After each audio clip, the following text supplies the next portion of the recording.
To understand Desevro's galactic importance, you have to know the history of the Tion cluster. Unfortunately, that topic is extensive and can't be covered fully or accurately within a mere preview video. Here's an iceberg meme Victory made if you're interested though. To keep things simple, Desevro was a pre-Republic, heavily urbanized swamp world that had long been a part of Star Wars' lore, though it didn't appear directly until the Old Republic book, Annihilation.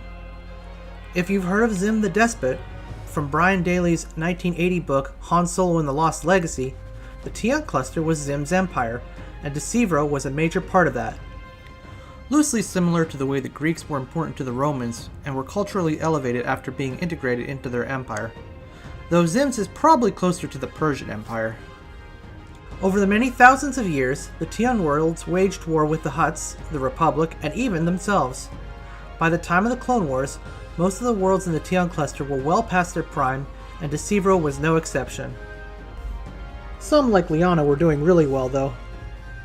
For Desevro's map, I designed an urban sprawl that extends from the shore onto and through a swampy lake. Originally, it was meant for the planet Volta, and was based on a misunderstanding of the planet from a read-through of the Old Republic book, Deceived. Though since Volta wasn't in the mod at the time, I shifted focus to base it more on Desevro. If you're wondering, I misremembered Volta as a world of urban decay with factories atop platforms on a massive lake. Turns out the urban decay and factories are around the massive lake, not on it. From orbit, Desevro appears as a rusty red world, so I tried to make that one of the predominant colors on the map, though I mixed in several different mismatching styles deliberately to reflect how the planet has changed with age. Though non-humans do live on Desevro, making up about 1/4 the population, and about half of that being Saheelan-Deely. Okay, Star Wars. They are not particularly welcomed on the world, so I chose to have the partisans be exclusively humans. Incidentally, Desevrans are so racist that they call all aliens Hutts as a pejorative. Under certain circumstances, if Desevro is aligned with the Independent Forces faction, a special hero may spawn among the defenses. Holcha's Aplangi is not particularly strong, but this self-taught assassin could prove dangerous to infantry or other heroes. A minor Desevran noble, Holchas is a highly xenophobic serial killer from the source book Geonosis and the Outer Rim Worlds.